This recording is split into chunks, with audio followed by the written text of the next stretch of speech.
lalu lintas di jalan. Yang C. Membina masyarakat untuk meningkatkan partisipasi masyarakat, kesadaran hukum masyarakat, serta ketaatan warga masyarakat terhadap hukum dan peraturan perundang-undangan. Yang D. Turut serta dalam pembinaan hukum nasional. Yang E. Memelihara ketertiban dan menjamin keamanan umum. Yang F. Melakukan koordinasi pengawasan dan pembinaan teknis terhadap kepolisian khusus, penyidik, pegawai negeri sipil, dan bentuk-bentuk pengamanan swakarsa. Yang G. Melakukan penyelidikan dan penyidikan terhadap semua tindak pidana sesuai dengan hukum acara pidana dan peraturan perundang-undangan lainnya. Yang H. Menyelenggarakan identifikasi kepolisian, kedokteran kepolisian, laboratorium forensik, dan psikologi kepolisian untuk kepentingan tugas kepolisian. Yang I. Melindungi keselamatan jiwa raga, harta benda, masyarakat, dan lingkungan hidup dari gangguan ketertiban dan atau bencana, termasuk memberikan bantuan dan pertolongan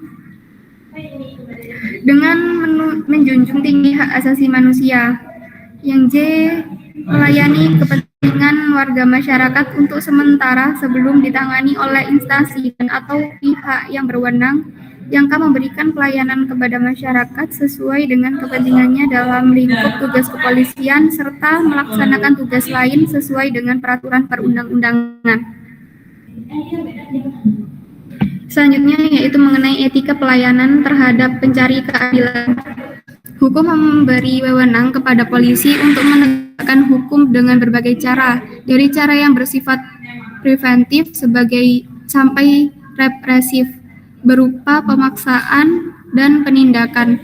Tugas polisi dalam ruang lingkup yang kebijakan kriminal yang penal berada pada ranah kebijakan aplikatif, yaitu ranah penerapan hukum pidana yang cenderung represif. Dalam meningkatkan pelayanan hukum kepada masyarakat, kepolisian harus memberikan pelayanan prima yang tercermin dari A.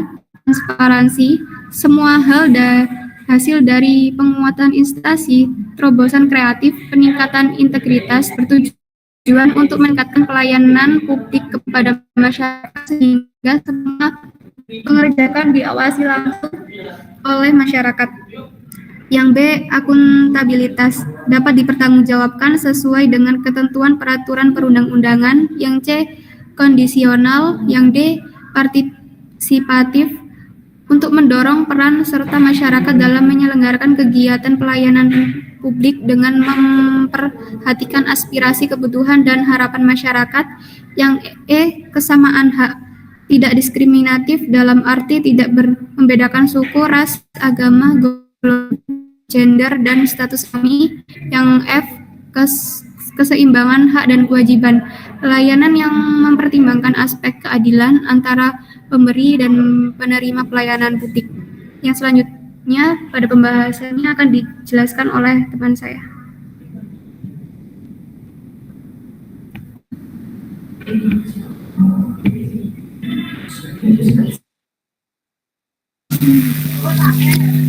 Baik, saya akan melanjutkan materi terkait etika profesi polisi.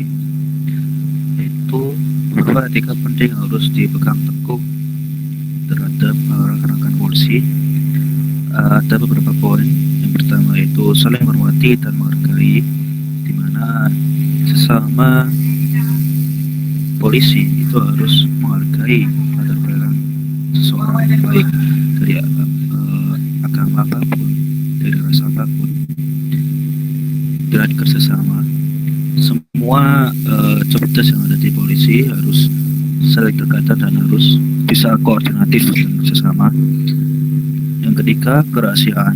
Semua polisi karena mempunyai job desk masing-masing, mempunyai tugas masing-masing, harus bisa menjaga kerahasiaan tugas yang diemban. Yang keempat, keadilan dan integritas.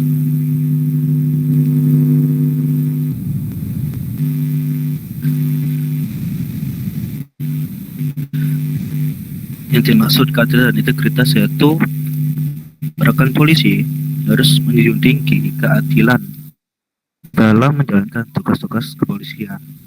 karena mereka tidak boleh memihak atau memberikan perlakuan khusus kepada siapapun, termasuk sesama rekan polisi. Jadi seperti istilah hukum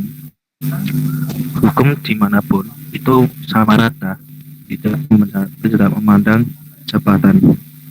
Terus yang poin terakhir, komunikasi yang jelas, yaitu rekan polisi harus memiliki komunikasi yang jelas dan terbuka dalam menjalankan tugas-tugas kepolisian, karena mereka harus menyampaikan informasi secara jelas, tepat, dan langsung kepada rekan mereka, dan tidak menimbulkan informasi yang sifat penting. Selanjutnya,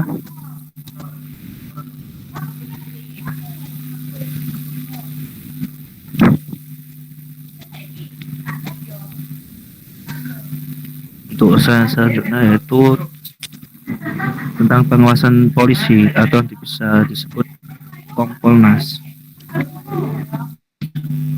Untuk memastikan kinerja kepolisian, pemerintah Indonesia membentuk suatu badan yang bisa disebut Komisi Kepolisian Nasional, pendekan dari Kompolnas, yaitu dibentuk pada tahun 2006 melalui Peraturan Presiden RI Nomor 17 Tahun 2005. Tugas atau wewenang Kompolnas ini yaitu yang pertama, mengumpulkan dan menganalisis data sebagai bahan pemberian saran pada Presiden yang berkaitan dengan anggaran, pengembangan sumber daya manusia, dan pengembangan sarana dan prasarana polisi. Poin yang kedua yaitu memberikan saran profesional dan mandiri. Poin yang ketiga yaitu menerima saran dan keluhan dari masyarakat mengenai kinerja kepolisian dan menyampaikan kepada Presiden.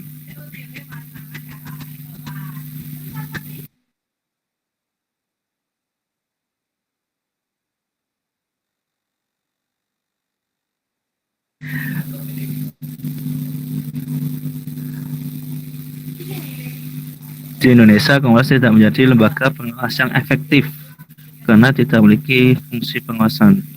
Kompolnas hanya dapat menampung keluhan masyarakat terkait pelayanan kepolisian dan melanjutkannya ke markas besar polisi tanpa dapat menindaklanjuti secara independen.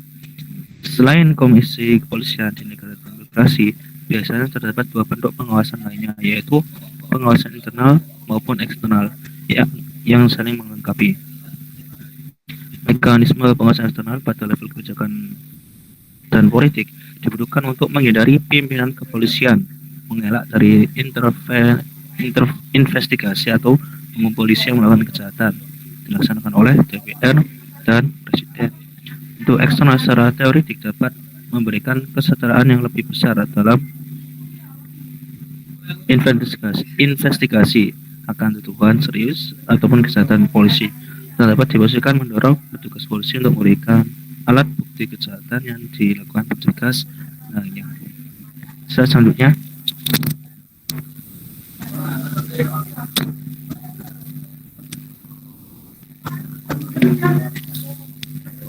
terkait sebab hubungan kode etik polisi dengan undang-undang kepolisian.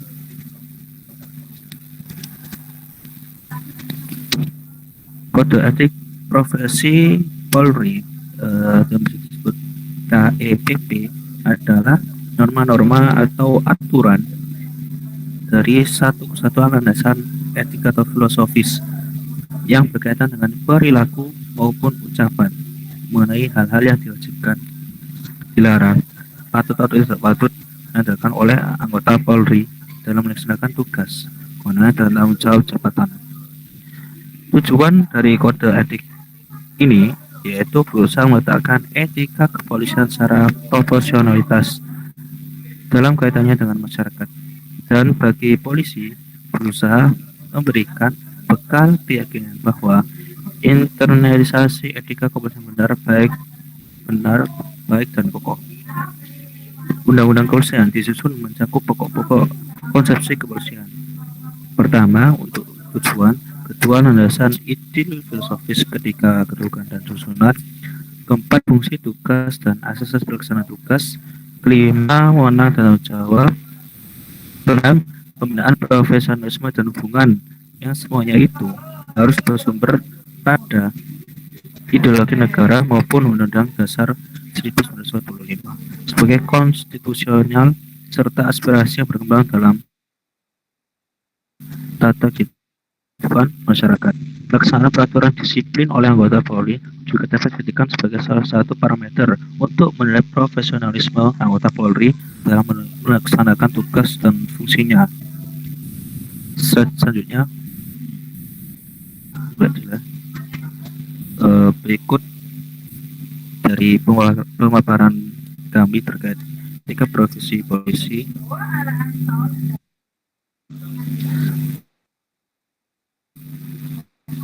Untuk teman-teman mungkin ada pertanyaan, boleh diutarakan. Monggo.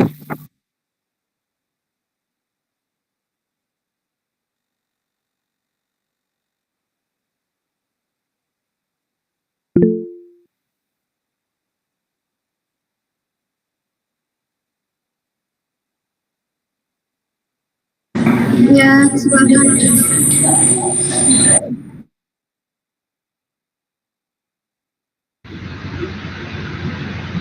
Permisi ya, izin bertanya.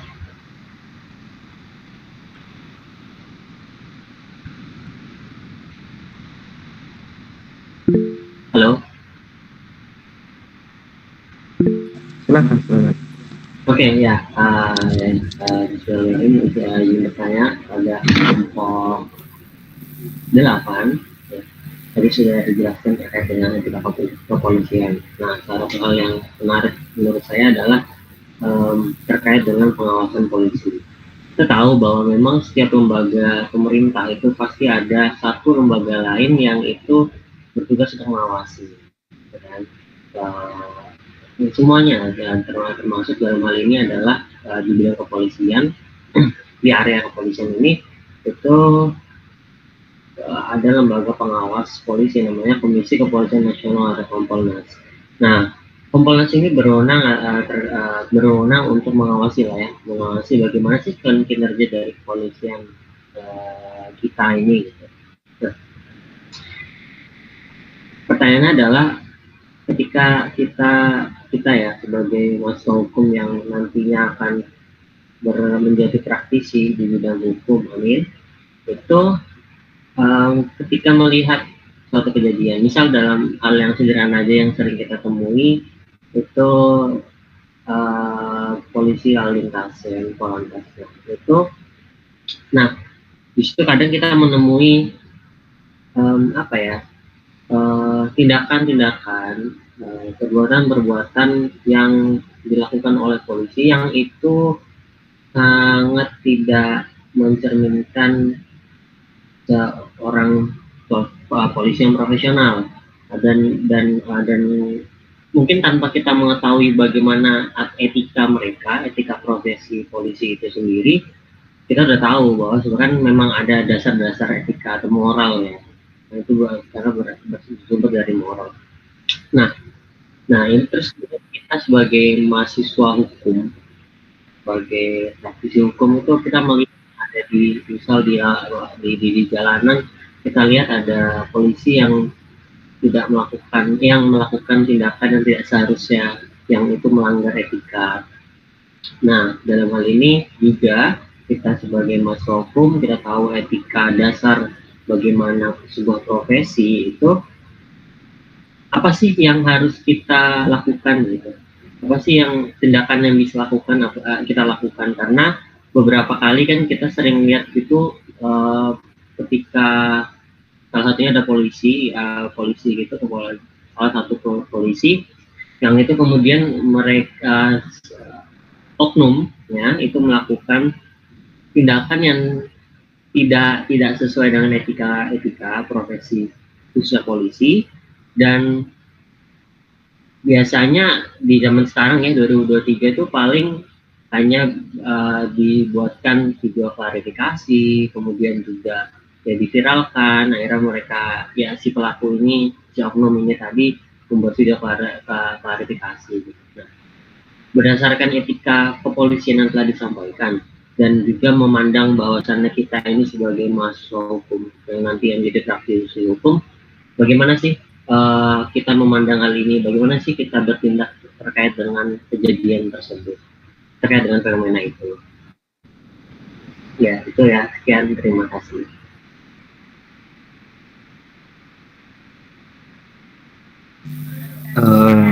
Menggarisbawahi terkait pertanyaan dari Mas Iqbal. Redaksi dari tidak mencerminkan polisi yang profesional atau bisa disebut melanggar etika. Mungkin bisa dijelaskan atau sebutkanlah contohnya itu seperti apa. Nanti kalau misalkan hanya gambaran umum, kita jawabnya juga bingung karena secara real kita kan ini diskusi gitu. Kita dari Mas Iqbal bisa memberikan contoh gitu, kita bisa bantu untuk menjawabnya.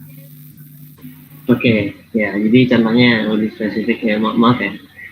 Jadi contohnya lebih spesifik itu, ini polisi biasanya kadang kalau saya lihat ya, ini berpakaian polisi atau mereka bertugas, maka etika itu tadi, etika profesi itu juga harus dijalankan gitu kan. Nah, misalnya ketika bertugas di lapangan ya, kayak dia masih jalanan lalu lintas itu kadang memberhentikan tanpa alasan, atau kemudian menilang tanpa alasan, yang itu kita tidak melanggar, kemudian juga misalnya ketika saat kita berkendara, kemudian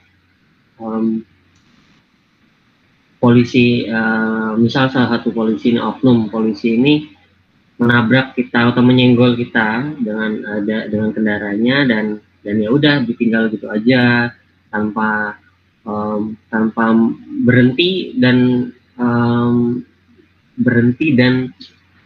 ya meminta maaf ataupun yang sepatutnya yang harus dilakukan lah ya kalau bisa nyenggol orang tersebut gitu. Terus juga dengan alasan yang harus apa namanya,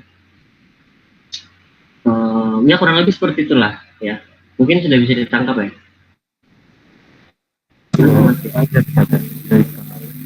Gimana?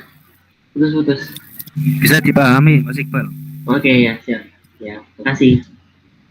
Oke, ini tadi saya lihat ada yang angkat tangan terus, yaitu Mas Yuda. Monggo Mas Yuda. Iya, silahkan Mas Yuda. Ya, halo tes. Yes, halo. Oke, terima kasih. Saya Yuda Abiatama mau nanya terkait profesi polisi. Nah, polisi kan salah satu profesi yang punya hak untuk memberikan atau menjatuhkan hukuman secara langsung gitu kan. Misalnya di jalan. Nah, tapi kalau dari kasusnya banyak sekali oknum yang menyalahgunakan wewenang sehingga turunnya kepercayaan dari pihak masyarakat. Nah, mungkin dari pihak pemakalah bisa menjelaskan soal pengaruh kalau masyarakat menjadi kurang percaya atau pengaruh apabila profesi polisi menjadi profesi yang sudah tidak dipercayai lagi masyarakat. Gitu. Bisa ditangkap? Boleh diulang pertanyaannya tadi. Ya, jadi bagaimana pengaruh apabila profesi polisi sudah tidak dipercayai oleh masyarakat? Itu. Kita akan bicara soal profesi polisi dan profesi sendiri kan harus memberikan yang terbaik buat masyarakat. Nah, kalau polisi kan kita sudah tahu banyak oknum yang menyalahgunakan wewenang sehingga turunnya kepercayaan dari pihak masyarakat. Nah, yang saya tanyakan dampaknya kalau kepercayaan masyarakat itu turun.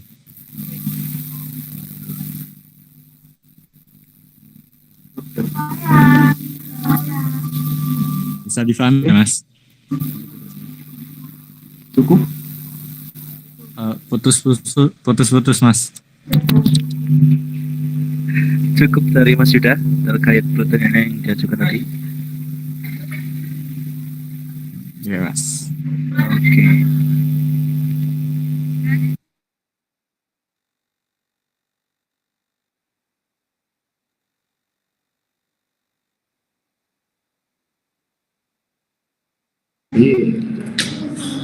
Boleh bertanya? Nggak boleh, Mas.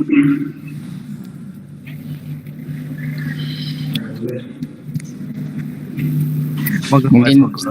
saya sedikit kok, Mas. Iya, ya boleh. Yang saya tanyakan di sini, apakah polisi yang telah melanggar kode etik setelah mendapatkan sanksi administratif, contohnya seperti pemberhentian tidak hormat, apakah dia masih mendapatkan uang pensiunan?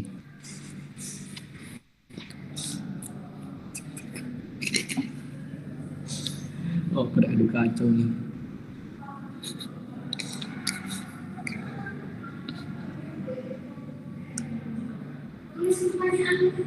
Udah cukup terkait pertanyaan.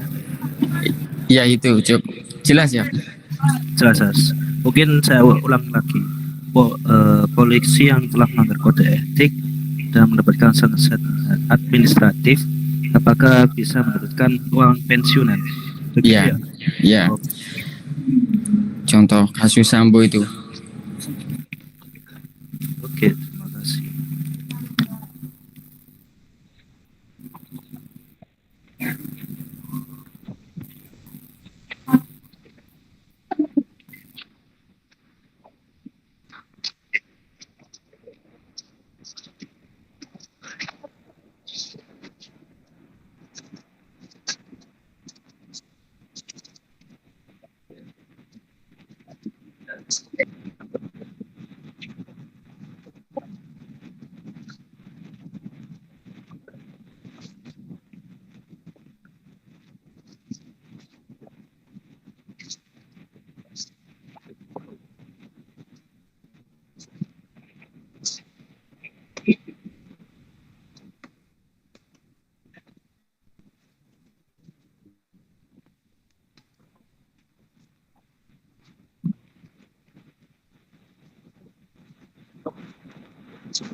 Baik, saya akan menjawab pertanyaan dari saudara Imam, yaitu polisi yang telah melanggar kode etik dan mendapatkan sanksi administratif, apakah bisa mendapatkan uang pensiun? Seperti itu ya pertanyaannya. Ya benar, Pak.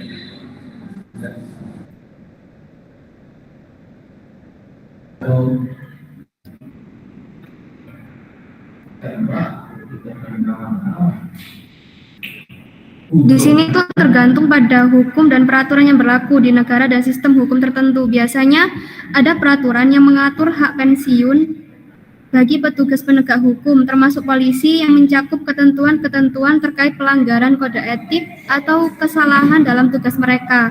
Dalam beberapa kasus, Ketika seorang polisi melakukan pelanggaran serius terhadap kode etik atau hukum dan diberikan sanksi berat seperti pemecatan dengan tidak hormat, bisa jadi hak pensiun mereka akan dicabut atau dikurangi. Namun, di negara lain, meskipun polisi telah melanggar kode etik, mereka tetap memperhatikan hak pensiun mereka. Kebijakan mengenai hal ini bervariasi di berbagai yurisdiksi. Biasanya otoritas penegak hukum atau badan pemerintah yang bertanggung jawab akan mempertimbangkan berbagai faktor seperti tingkat pelanggaran, sanksi yang diberikan, dan kebijakan pensiun yang berlaku dalam menentukan apakah seorang polisi yang telah melanggar kode etik masih berhak mendapatkan uang pensiun.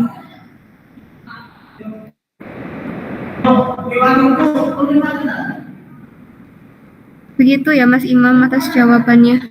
Apa sudah dimengerti? Iya, ya.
Saya akan menjawab untuk pertanyaan dari Mas Iqbal, yaitu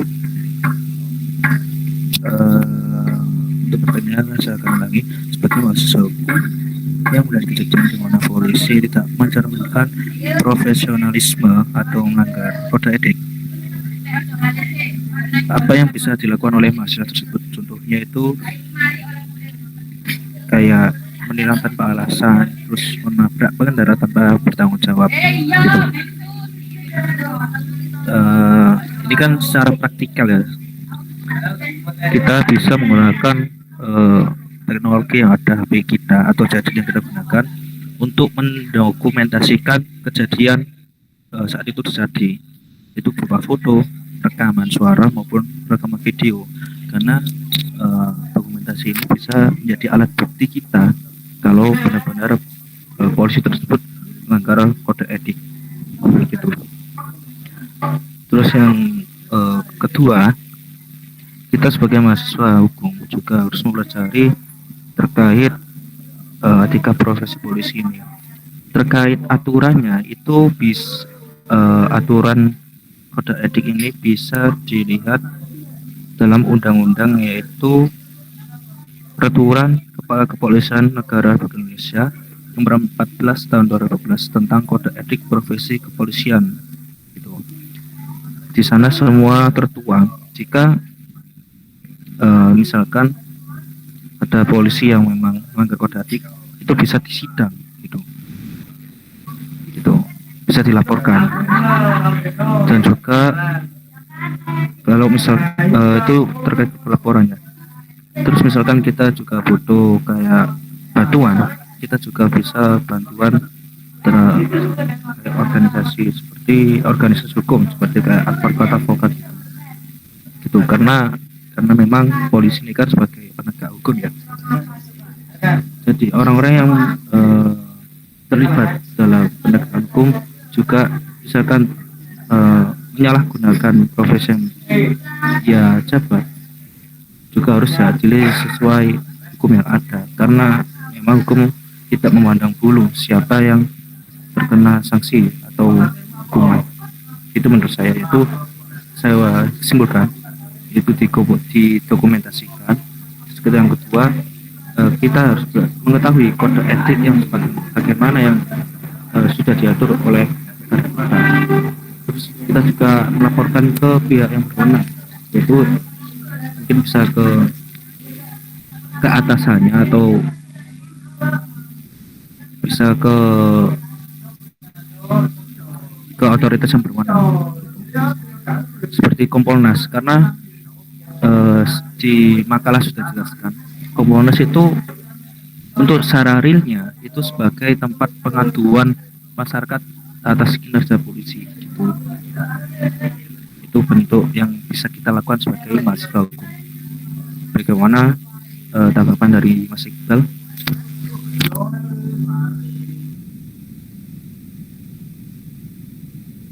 Halo Mas Iqbal.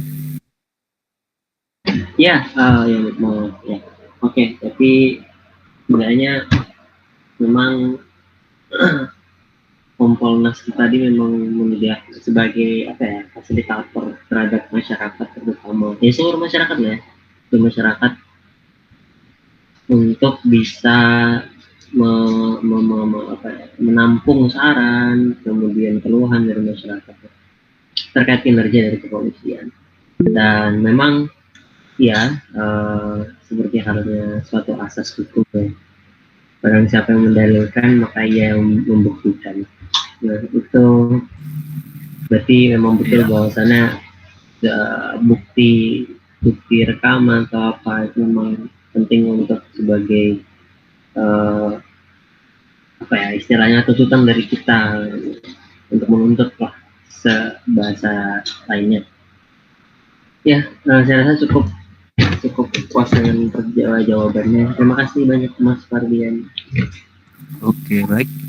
Untuk Mas Yuda, kenapa angkat tangan ya? Ingin menambahkan diskusi, boleh nggak? Monggo. Kalau kita bicara soal praktisi hukum menghukum suatu profesi, mungkin kurang kurang apa ya, kurang enak gitu, nggak masuk gitu kalau saya logika. Karena menurut saya, jadi setiap profesi itu memang sudah ada pihak lembaganya sendiri yang memberikan hukuman. Nah, kalau kita sendiri melihat kejadian seperti itu, kalau jawaban saya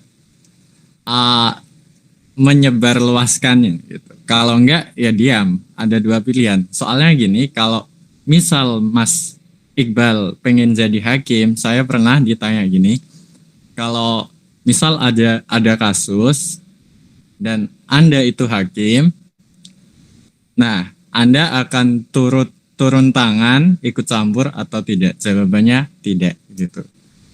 Jadi kalau Masnya secara langsung turun tangan mungkin kurang cocok gitu.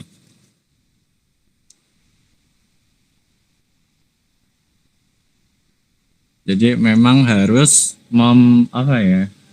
memang lembaga yang berwenang yang memberikan sanksi kepada si pihak oknum itu yang melanggar.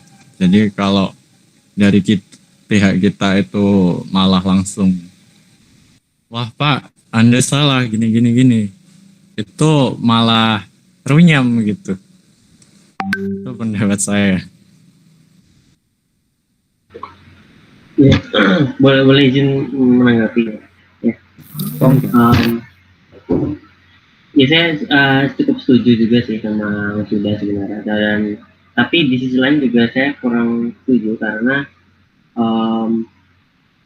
kadang kalau hal-hal seperti ini itu ya memang kita pertama kita kesampingkan dulu ya bagaimana kondisi lembaga pemerintah di Indonesia. Sementara kita kesampingkan dulu. Tapi pada dasarnya kalau misal memang kita melihat gitu ada ketidakbenaran, ada ketidaksesuaian yang terjadi gitu dari tindakan yang dilakukan oleh polisi gitu ya, salah satu oknum polisi.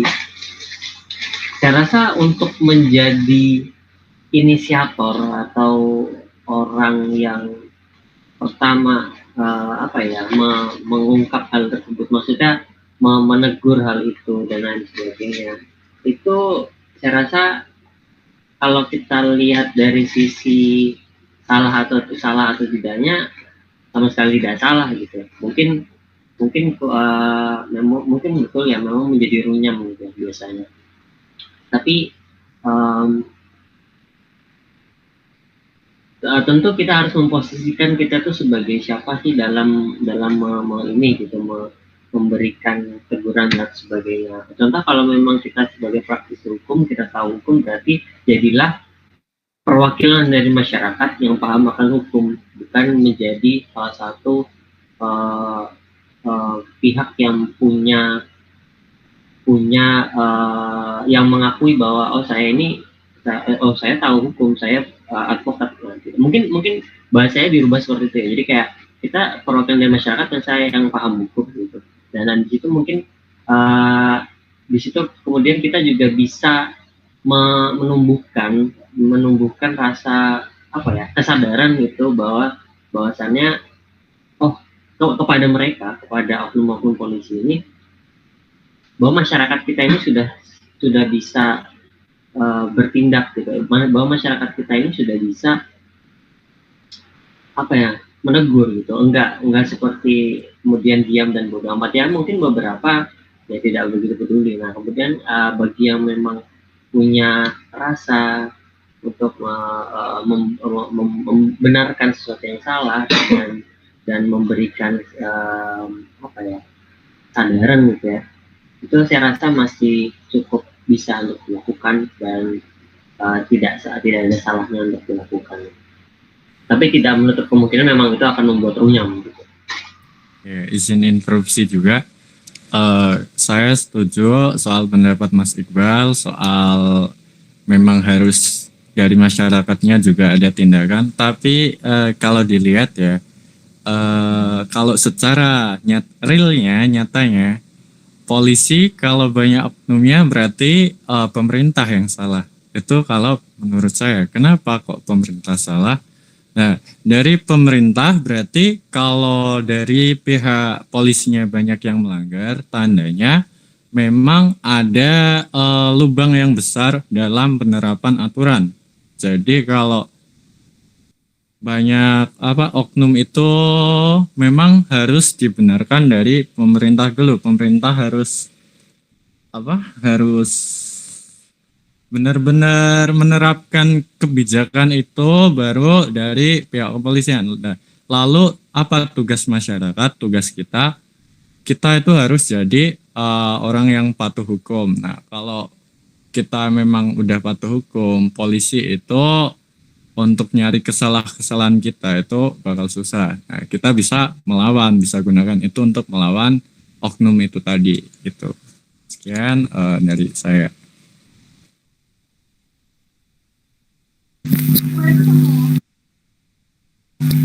Baik, terima kasih atas diskusi dari teman-teman. Mungkin kita pahami terlebih dahulu ya, karena semua apapun yang ada di Indonesia khususnya itu punya porsinya masing-masing. Kita mau sebagai mahasiswa hukum saja paling simpelnya. Yang kita bisa lakukan ya yang saya katakan tadi, itu mendokumentasikan oknum tersebut. Terus kita juga harus belajar terkait kode etik terkait kepolisian ini, dan juga bisa mensosialisasikan terkait apa yang sudah kita pelajari. Contoh, kita sudah belajar terkait kode etik, kita juga bisa mensosialisasikan ke keluarga terdekat atau membuat konten-konten yang bisa masyarakat awam itu tahu gitu. Nah, kalau misalkan terkait bagaimana kita ikut andil dalam penegakan hukum ini, meskipun kita hanya sebagai status mahasiswa hukum, jadi kita melaporkan kasus ini ke pihak yang berwenang. Contohnya tadi Kompolnas tadi itu.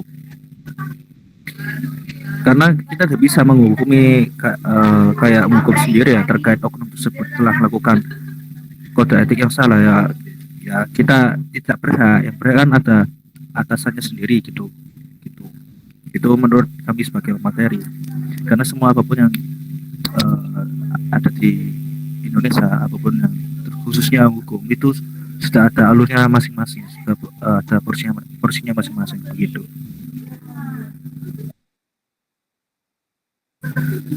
Contohnya lagi terkait langsung menjawab dari pertanyaannya Mas Imam tadi, jika mendapatkan apa itu tadi sanksi administratif, apakah mendapatkan uang pensiunan?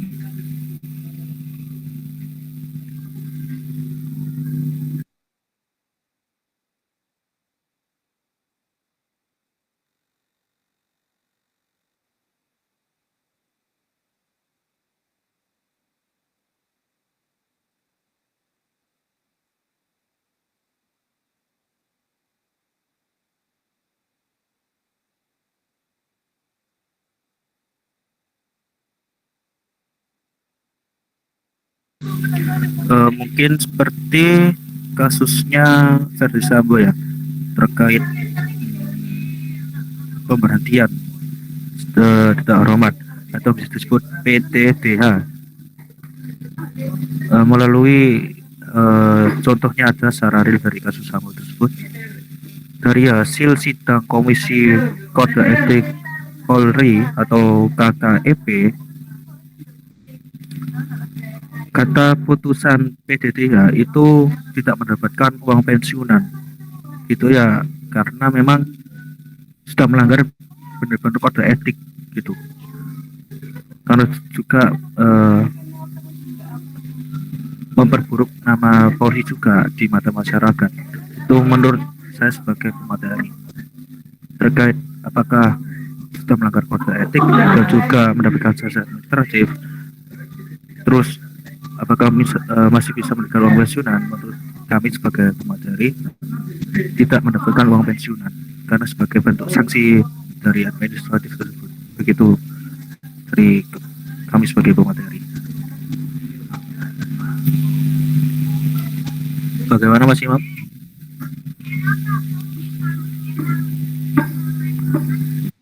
Mas Imam? Halo? Halo?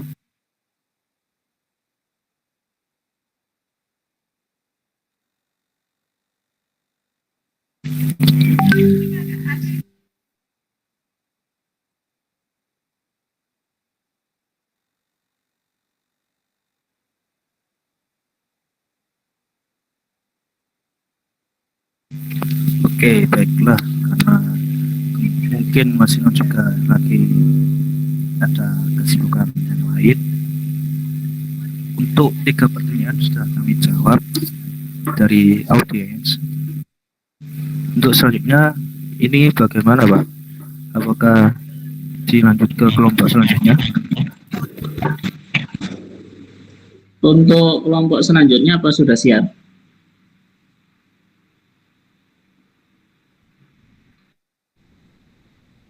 Halo? Oh, not responding. Iya, Pak.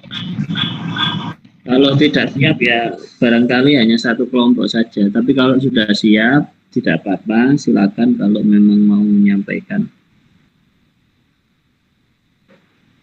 Kelompok berapa ini berarti? Kelompok 9 ya?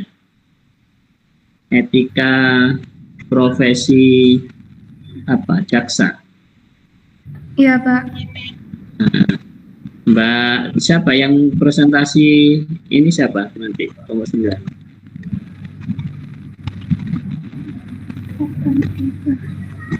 Halo? Enggak ada. Baik, kalau enggak ada berarti bisa besok aja. Berarti hari ini kita hanya pada etika profesi polisi. Dan saudara-saudara sekalian, tadi banyak ya yang sudah dibahas terkait dengan etika profesi polisi, bahwa memang banyak masalah ya dari oknum. Kita nggak bisa menyebut secara keseluruhan, tetapi memang dari oknum ya, kepolisian yang memang membuat citra daripada kepolisian terlihat kurang bagus ya. Tentu ketentuan mengenai tentang Kepolisian Republik Indonesia ini diatur di Undang-Undang Nomor 2 Tahun 2002. Nanti saudara bisa baca itu ya, banyak hal terkait dengan mengenai tentang kepolisian. Kemudian mengenai tentang apalagi itu yang menyangkut mengenai tentang lalu lintas tadi sudah juga dibahas ya. Lalu lintas ini diatur di Undang-Undang 22 tahun 2009 ya. Dan ya meskipun sudah diatur begitu, yang namanya oknum ya masih saja ada. Tetapi kemarin dengan diberlakukannya tilang elektronik itu sebenarnya sudah mulai hampir tidak ada, tapi sekarang sepertinya juga ada tilang di tempat ya. Artinya muncul lagi ya, karena memang tidak bisa sebuah pelanggaran yang kelihatan di depan mata itu kemudian tidak ditindak ya. Nah, karena kalau nunggu elektronik itu kadang tidak semua petugas juga bawa alatnya ya. Jadi kalau memang semestinya ya tilangnya tilang secara elektronik ya elektronik. Jadi kalau melakukan pelanggaran itu pasti ada bukti yang memang nanti disampaikan pada persidangan yang ada. Nah kemudian tentu ruang lingkup menyangkut etika atau pada etik profesi Polri yang diatur di dalam peraturan kepolisian, Kepala Kepolisian nomor 7 tahun 2006 itu mencakup terkait dengan etika kepribadian ya, yang ini tadi banyak disinggung menyangkut polisi yang banyak memiliki etika atau kepribadian yang tidak baik, ya. Kemudian menyangkut etika kenegaraan, ya. Kemudian ada etika kelembagaan, kemudian etika hubungan dengan masyarakat. Nah, ini yang menyangkut mengenai tentang kode etik dari ruang lingkup kode etik profesi Polri. Jadi kalau kemudian masuk di dalam ruang lingkup baik itu etika kepribadian, kenegaraan, kelembagaan, dan hubungan dengan masyarakat, maka tentu itu masuk dalam ruang lingkup dari pelanggaran etika anggota kepolisian. Kalau misalkan ada pelanggaran yang lebih jauh, misalkan pelanggaran pidana, ya, atau perbuatan tindakan kejahatan, ya, maka tentu tidak cukup hanya diproses secara kode etik, tetapi dia juga diproses secara pidana, ya, yang akan disidangkan di pengadilan negeri, ya, karena memang kepolisian ini sudah menjadi sipil, ya. Jadi prosesnya sama dengan proses yang ada di masyarakat. Jadi nggak bisa lagi seperti dulu yang masuk menjadi satu dengan militer atau ABRI, tapi sekarang sudah berpisah antara kepolisian dan TNI. Baik, saudara-saudara sekalian, barangkali itu yang bisa kita bahas pada sore hari ini terkait dengan etika profesi kepolisian. Barangkali dari pemakalah sebelum ditutup ada yang ingin disampaikan, yang setelah itu nanti saya absen, ya. Halo? Halo? Iya, Pak. Iya, gimana? Ada yang disampaikan? Kalau tidak ada, ditutup kemudian saya absen. Ya, oke. Silakan di closing. Di makalah tidak ada yang disampaikan, Pak.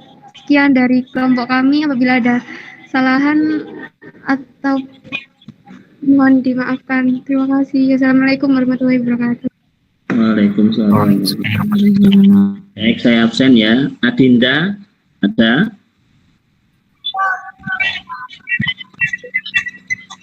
Rizka Awalia. Bapak Adinda hadir. Ya. Rizka Awalia. Hadir, Pak. Amru Alfi Syahri. Hadir, Pak. Cut Fianisa. Hadir, Pak. Dila Ayu Meilani. Hadir, Pak. Pemakalah. Oh, pemakalah, ya. Iya, Dila Ayu. Oke. Diva Salsabila. Hadir, Bapak. Eli Indra. Hadir, Pak. Emiliana Sari. Hadir, Pak. Ezkil. Hadir, Bapak. Mardian. Hadir, Pak. Pemakalah tadi, Pak. Oke. Fardian Firmansyah, ya. Farga. Hadir, Pak. Habibullah. Hadir, Pak. Ayatun Nufus. Hadir, Bapak. Hilyatul Ulya. Hadir, Pak.